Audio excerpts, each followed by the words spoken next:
Drew Jones, with the X in the corporate world, is from Los Angeles, California. Doing a little investigating, I'm assuming that she was born around the year 1988 because she said that she went to the high school dances and they were grinding a Pretty Ricky. High school dances, grinding a Pretty Ricky. Benefit of the doubt that she was a senior. Grind on Me hit the streets in 2005. She mentions that she called this lady Mama Ruth, but that's not a biological mother. She seems to be the candy lady in the neighborhood. Everybody calls her mama, so I do not know who she's born to. As a kid, she made a few friends, but one in particular named Melissa. They ended up turning into best friends. Years later, she ends up going to college to pursue a degree.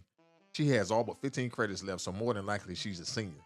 Somehow in the middle of this, she lands a job in the restaurant field.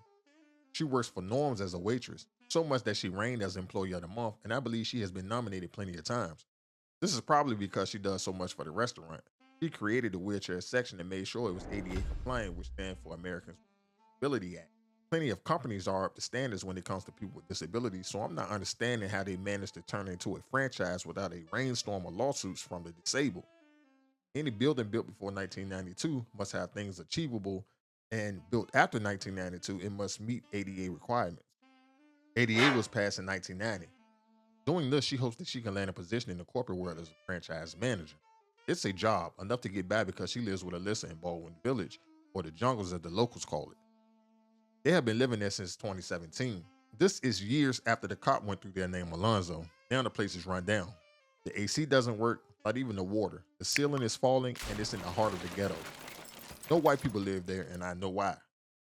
Uche, the landlord, is running like the slums. I got a feeling he used to get on the intercom and harass the tenants, so Drew broke the intercom. That's fair. She couldn't move anywhere of high standards because her credit scores are 122. We seen that at the cash loan office. Speaking of the landlord, he wants his rent on the first of every month, and we're about to see Drew get kicked out. While I do this, I want to compare some of these characters to the characters of the movie Friday and how it relates as I give a quick rundown. So we have Drew, mimicking Craig, and her best friend named Melissa, mimicking Smokey. Remember, Smokey didn't have a job either like Alyssa. Well, Drew gave the rent money to Alyssa to pay the $1,500 rent, and it didn't get paid, so now it's 8 a.m. She was given a warning about Uche saying he leaves at 6 p.m. and they have 10 hours. Uche is nothing but a Miss Pearly. I know Drew is tired because she works the night shift because she told Alyssa to pick her up at 7 a.m. Drew doesn't give you anything to work with. No month that she's in, no year. I can't even get a holiday for real. I tried to go off the big calendar on the wall, which can only be November or December from the first letter being a straight down letter, which I lean towards November because it's only 30 days on the calendar, but it has no mention of Christmas or holidays except when you look at the railings, you can see the Christmas lights. So maybe it's December.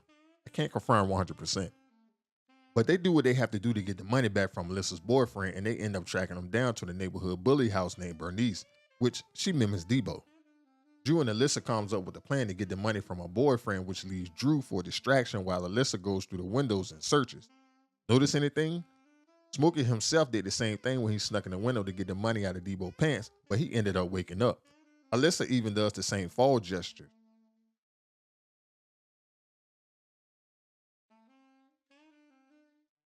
She saw a snake and got startled. Smokey seen Debo drawers with stains in them and got startled. That doesn't work, so Drew and Alyssa is on the run from Bernice until about 4:30 because her car got towed. Alyssa and Smokey cars are hoopty. The fight didn't end like Craig and Debo, but somebody got their ass beat. See, they had the money, but the Debo impersonator took it. It's like Debo, he takes things. All $1,500 of it. They got it from selling some old Jordans from King Lolo's hood. Now, King Lolo, he ain't nothing but a small big worm. Both of them have pulling power in the hood. This money is not coming easy, so they have to do what they have to do. Participating in all the ratchet activities. Giving blood, eating church's Texas chicken.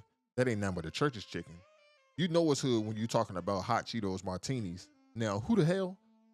They end up throwing a rent party to raise the money with Alyssa's painting, just like Craig and Dede did when they were about to get thrown out of their apartment. That money was also owed to King Lolo, and he came to come get it, and when they broke free from him, they had to hide. Now imagine hiding, like Smokey and Craig did when Big Worm sent his shooters. They hid in the back of a truck, and Drew and Alyssa hid under a truck. Just a few comparisons from each movie. I can't forget that Drew ended up having a love interest named Maniac, just like Craig with Brandy. The only difference is I think Maniac is going to stay around for a while because he ends up taking her back and forth to work since she becomes a franchise manager. And that's basically it. I ain't got much to work off of. So if you want to add your input or you see something that I got wrong, let a brother know below. Peace.